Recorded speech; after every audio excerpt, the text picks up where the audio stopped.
السلام علیکم ناظرین۔ کراچی کے متعلق آڈیو کا یہ سلسلہ ہے۔ اس میں آج ہم آپ کو خطوط کی دنیا کے سفر کے متعلق آگاہی فراہم کریں گے۔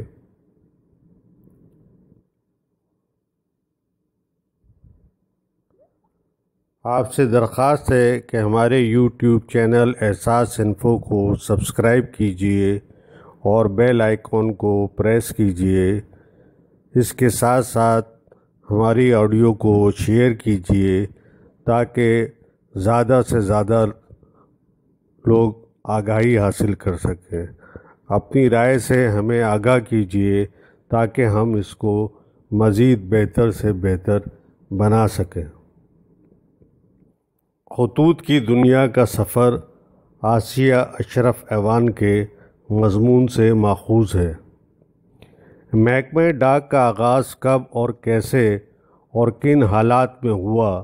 ویسے تو اس نظام کا آغاز خود اللہ تعالیٰ نے حضرت آدم سے لے کر اپنے تمام انبیاء کو پیغامات بھیج کر کیا، یہاں تک کہ آخری نبی حضرت محمد صلی اللہ علیہ وسلم پر پورا قرآن وحی کی صورت میں حضرت جبرائیل کے ذریعے نازل کیا گیا۔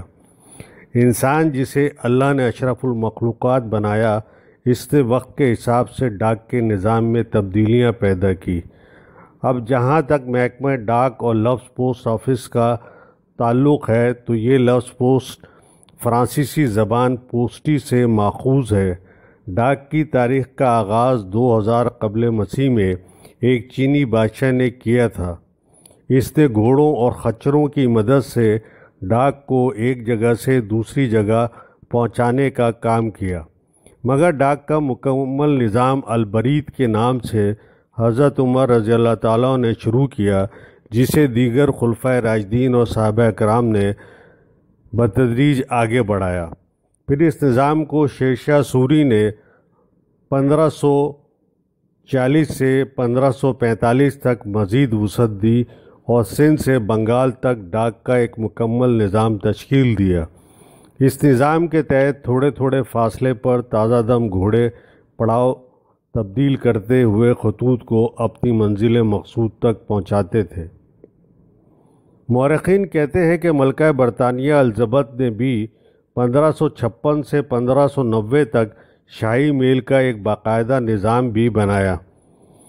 اب جہاں تک سندھ کی بات ہے تو یہاں انگریزوں نے باقاعدہ طور پر اس نظام کو آگے بڑھانے میں نمایاں کردار ادا کیا، جس کے تحت ایک انگریز کمشنر سندھ سر بارٹلے فیریئر نے نہ صرف مکمل نظام ڈاک بنایا بلکہ 1852 میں ایک ڈاک ٹکٹ بھی اجرا کیا جو کہ سرخ رنگ کا تھا۔ اس پر سندھ ڈسٹرکٹ ڈاک درج تھا۔ اس کی قیمت آدھے آنے مقرر کی گئی تھی۔ دلچسپ بات یہ ہے کہ ڈاک کے نظام قائم ہونے سے قبل سندھ میں بھی کبوتروں، پیادوں، گھوڑوں، خچروں کے ذریعے خطوط بھیجنے کا سلسلہ قائم تھا، جو کہ باٹلے کے نظام کے بعد مزید ایڈوانس ہو گیا۔ بعد ازاں برصغیر پاک و ہند میں پوسٹ آفس ایکٹ 1898 1898 کے تحت ڈاک کا نظام قائم کیا گیا، اور جب پاکستان کا قیام عمل میں آیا تو ابتدا میں برطانیہ کے ہی ڈاک ٹکٹ پر پاکستان کی اسٹیمپ لگا کر کام چلایا جاتا رہا۔ پھر 9 جولائی 1948 کو پاکستان زندہ باد کے نعروں سے مزین ٹکٹ چھاپا گیا، اور اس کے بعد گویا ملک میں ڈاکخانوں کی قطاریں لگ گئی اور خطوط لکھنے والے لوگوں کی تعداد میں بھی بے پناہ اضافہ ہوا۔ 1947 میں ملک بھر میں ڈاکخانوں کی تعداد 3036 تھی، جو اچانک بڑھ کر 12339 ہو گئی، جبکہ شہر کراچی میں بھی ڈاکخانوں کی تعداد میں بے پناہ اضافہ دیکھنے میں آیا، جس کے تحت شہر کراچی میں اس وقت 6 جی پی او، 10 ہیڈ پوسٹ آفس، 4 ڈویژن اور لگ بھگ 300 ڈاکخانے قائم ہیں۔ شہر کراچی میں بھی ڈاکخانوں کی تاریخ نئی بلکہ 19ویں صدی کی ہے۔ یہاں بھی مختلف طریقوں سے پیغام رسانی کا کام کیا گیا، مگر انگریزوں کی آمد کے بعد یہاں باقاعدہ طور پر ڈاکخانے قائم کیے گئے۔ آج جہاں میری ویدر ٹاور موجود ہے، اس کے پچھلے حصے میں پتھروں کی ایک 2 منزلہ عمارت موجود تھی۔ اس سے ڈاک کے نظام کو چلایا جاتا تھا۔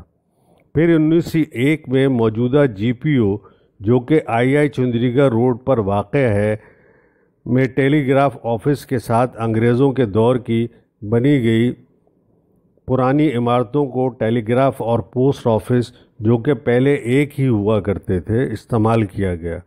ان میں سے کچھ قدیم عمارتیں آج بھی اپنی زبوں حالی کے ساتھ اپنے ماضی کی داستان سنا رہی ہیں۔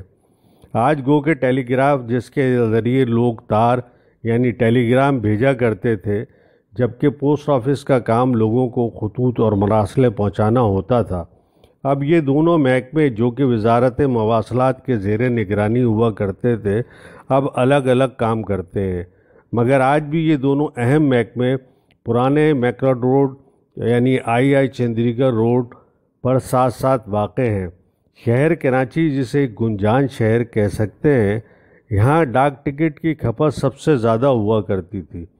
لوگ صبح بیدار ہوتے اور دروازوں پر کھڑے ہو کر ڈاکیے کا انتظار کیا کرتے تھے۔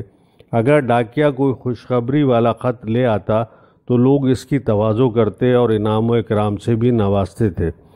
اگر کسی محلے میں کوئی ٹیلی گرام آ جاتا تو پورے علاقے میں ایک کوہرام مچا ہوتا کہ کوئی بری خبر آئی ہے، کیونکہ لوگ اکثر اوقات صرف کسی کی موت کی صورت میں ٹیلی گرام بھیجا کرتے تھے۔ اس زمانے میں، جو کہ زیادہ پرانا نہیں، پوسٹ آفس ہر شخص کی ضرورت تھا۔ جب انٹرنیٹ، موبائل، سوشل میڈیا آیا تو محکمہ ڈاک کافی پیچھے چلا گیا اور لوگوں نے جدید ٹیکنالوجی سے اپنے مراسلات اور پیغامات بھیجنا شروع کر دیے، جسے دیکھ کر یہی محسوس ہوتا ہے کہ اب شاید محکمہ ڈاک کی ضرورت نہیں۔